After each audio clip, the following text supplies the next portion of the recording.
Have you ever had the wrong idea about someone? My neighbor Karen called the cops on me 3 times in 1 month. First for excessive noise when I was mowing my lawn at 10 a.m. on a Saturday. Then for suspicious activity because I was working in my garage with the door open past 9 p.m. Finally, she reported my perfectly legal garden fence as a property line violation that needed immediate investigation. The whole street couldn't stand her. She'd march outside in her bathrobe to yell at kids for stepping on her precious grass, left passive-aggressive notes on everyone's cars about trash can placement and proper parking etiquette. The HOA meetings were basically just Karen complaint sessions. Mrs. Henderson from 2 houses down called her the neighborhood witch. Even the mailman would shake his head when delivering to her house. We all had Karen horror stories. Then Hurricane Maria slammed our town. Power went out Tuesday night and stayed out for 6 days. Cell towers were down, roads blocked by fallen trees. It was complete chaos. No grocery stores open, gas stations closed, people stuck with whatever they had stockpiled. I was doing wellness checks on the elderly neighbors Thursday night when I heard hammering coming from Karen's backyard. Loud, rhythmic pounding at 2 a.m. I'd had enough. I climbed our shared fence, ready to give her a piece of my mind about noise complaints during a natural disaster. What I found in her garage stopped me cold. Karen had converted the entire space into a makeshift emergency shelter. Military-style cots lined up in rows, thick blankets folded at the foot of each one, a camping stove set up with industrial-sized pots. She was hammering together wooden partition walls to give people privacy. "What the hell is this?" I asked, genuinely confused. She looked embarrassed, caught in the act. The Martinez family's roof completely caved in from that fallen oak. Water destroyed everything. The Johnsons' basement flooded when the sump pump died. They lost their medications, baby formula, everything. The elderly couple on Maple Street has no heat and Mr. Chen's oxygen concentrator stopped working. She gestured to the organized chaos around her. They have nowhere else to go. Red Cross shelter is 30 miles away and roads are impassable. Over the next 6 days, I watched the neighborhood's biggest complainer quietly house 14 displaced people from 6 different families. She used her entire emergency fund, money she'd been saving for a new roof, to buy battery-powered heaters, lanterns,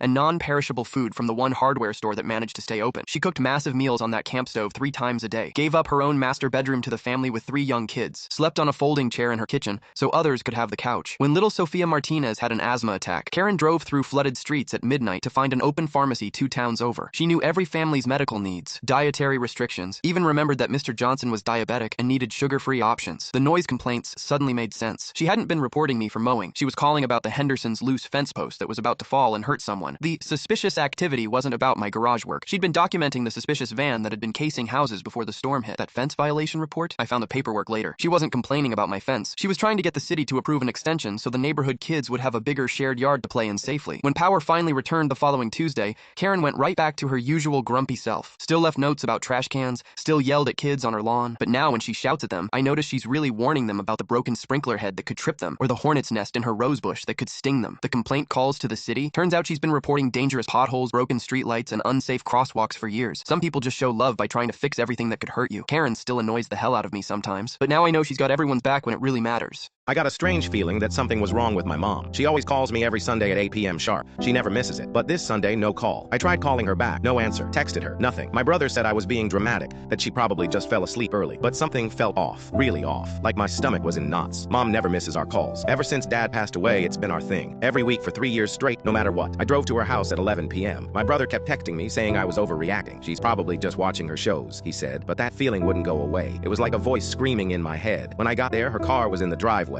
Lights were on, but she wasn't answering the door. I could see her favorite mug on the counter through the window, still steaming. I used my spare key, found her on the kitchen floor. She had fallen and couldn't reach her phone. She'd been there for hours, calling for help. Her voice was almost gone. The doctor said if I hadn't shown up, it could have been really bad. She had a small stroke, just like Dad did, before we lost him. My brother apologized later, but I didn't care about being right. I was just grateful I listened to that feeling in my gut. Now Mom wears a medical alert bracelet, but she still never misses our Sunday calls. Sometimes your body knows something's wrong before your brain does. Always trust that feeling. My girlfriend said, "I'm keeping the apartment. You can crash with your parents." After I paid the deposit and 10 months of rent, I replied, "Interesting plan." Then I called the landlord, my uncle, and explained the situation. When she got the 24-hour eviction notice, we've been together 2.5 years, 14 months living together in this nice downtown apartment that I pay for. Deposit, rent, furniture, all me. She paid for 1 lamp and a fake plant. I get home from work. She's sitting in the living room with her best friend. Papers all over the coffee table like she's closing on a house. She smiles, real calm. "We need to talk." Then she drops it. "We've grown apart. I'm staying here. You can crash with your parents. I already talked to your mom." I just stood there staring at her. The confidence was wild. She really said that while surrounded by stuff I bought. "You're keeping the place I paid for?" She goes, "I've been living here too. I deserve stability." What she didn't know? The landlord's my uncle. The lease has one name on it, mine. Her credit score couldn't rent a bike, so I smiled, said, "Interesting plan," went to the bedroom, and called my uncle. Next morning, he's laughing. "She's kicking you out of your own apartment? Want me to handle it?" "Yeah," I said. "Let's make it official." Next day, she's in the kitchen acting like everything's fine, flipping eggs like she didn't just tell me to pack. Melissa, you realize I'm the only one on the lease, right? She waves me off. We'll figure it out with the landlord. Good idea, I said. He's family. Her face dropped. Family? Yep, my uncle owns the building. Silence. Then she starts yelling about how it's not fair. She lives here. She buys groceries. With my card, I said. She storms off screaming, I'm financially abusive. Sure, abuse is paying all your bills for a year, apparently. By 2 that afternoon, my uncle's guy serves her a notice. Neighbor said she lost it, screaming in the hallway about squatters' rights like she's a TikTok lawyer. My phone blows up. Melissa, this is illegal. Her friend, you're heartless. Her mom, why would you do this? I told her mom. She tried to evict me from my own apartment. Her mom sighs. Oh no, she did this to her college roommate too. Next morning, she prints out a bunch of random laws from Google. You have to give me 30 days. Those are from California, Melissa. We live in Ohio. I'm calling the police. Okay, cops show up. Ma'am, are you on the lease? No. Do you pay rent? Well, then you have until 2 p.m. She cried like it was a movie. They didn't care. After they left, she's suddenly nice. Please, can we talk? Nope. By lunch, she's on the phone begging every friend she has for a couch. Everyone's suddenly busy. At 5, my uncle shows up with movers. They box up her stuff in under an hour. Clothes, makeup, that gaming setup I bought her for Christmas. She's sitting on the floor crying, asking where they're taking it. Storage me, my uncle says. You can pay the bill. She calls her mom, who literally tells her, you did this to yourself. Her mom offers her cousin's couch for 3 nights only. She's leaving and goes, you'll regret this. I said, already did? That's why. It's over. That night, her friends start texting, calling me a monster for making her homeless. I said, if she's homeless, it's because she tried to steal my home. Next day, my neighbor sends screenshots from her group chat. Turns out this whole thing was planned. Operation Apartment, she called it. He's too nice to fight. I'll cry. He'll cave. Worst case, I say he was abusive. Her friend, savage. Secure that free rent. Another message. Once Victor's beach house is ready, I'll move there. So not only was she trying to steal my apartment, she'd been seeing some guy named Victor on the side. I sent the screenshots to her mom. 10 minutes later, Melissa calls, screaming, you ruined everything. Victor's gone. My mom cut me off. I said, you did that. I just stopped paying for it. Now she's bouncing between relatives, no job, no Victor, no apartment. Me, same couch, same address, zero stress. She told me I'd regret it. All I regret is not calling my uncle sooner.